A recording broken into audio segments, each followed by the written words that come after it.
పాపన్నగౌడ్ జీవితం నేటి యువతకు స్ఫూర్తిదాయకం. పాపన్నగౌడ్ జీవితం నేటి యువతకు స్ఫూర్తిదాయకమని భూపాలపల్లి ఎమ్మెల్యే గంటా సత్యనారాయణరావు అన్నారు. ఆదివారం సర్దార్ సర్వాయి పాపన్న 374వ జయంతి సందర్భంగా రేకొండ మండలంలోని దప్పన్నపేట గ్రామ గౌడ సంఘం నేతలు, కాంగ్రెస్ పార్టీ నేతలు ఏర్పాటు చేసిన కార్యక్రమంలో ముఖ్య అతిథిగా ఎమ్మెల్యే హాజరయ్యారు. ముందుగా పాపన్నగౌడ్ విగ్రహానికి ఎమ్మెల్యే పూలమాలలు వేసి ఘన నివాళులర్పించారు.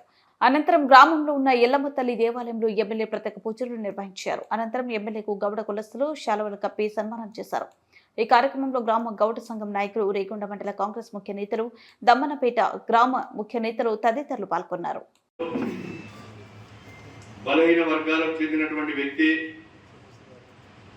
ఒక గౌడ కులస్తులకే కాదు, సంపన్న వర్గానికి ఎక్కడ అన్యాయం జరిగినా, అక్రమాలు జరిగినా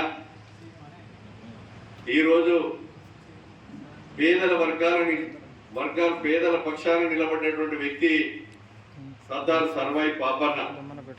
ఈరోజు ఈ రాష్ట్ర ప్రభుత్వం అధికారికంగా అన్ని జిల్లా కలెక్టర్ కార్యాలయాల్లో, జిల్లా కేంద్రాలలో ఈరోజు రాష్ట్ర ముఖ్యమంత్రి గౌరవనీయులు రేవంత్ రెడ్డి గారు కూడా ఈరోజు సర్దార్ సర్వాయి పాపన్న గారి కార్యక్రమంలో పాల్గొనడం జరుగుతూ ఉంది.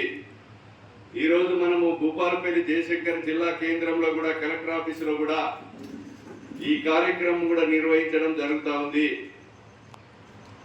ఈరోజు గౌడ కులస్తులకు ఈ ప్రభుత్వం కూడా ఏదైతే యంత్రాల ద్వారా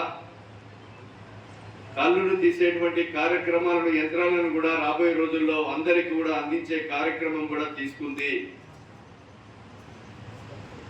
కనుక సర్దార్ సర్వాయి పాపలను ఆదర్శంగా తీసుకొని గ్రామంలో ఉన్నటువంటి అన్ని వర్గాలకు చెందినటువంటి యువత, పేదలకు అండగా నిలిచినటువంటి గొప్ప నాయకుడి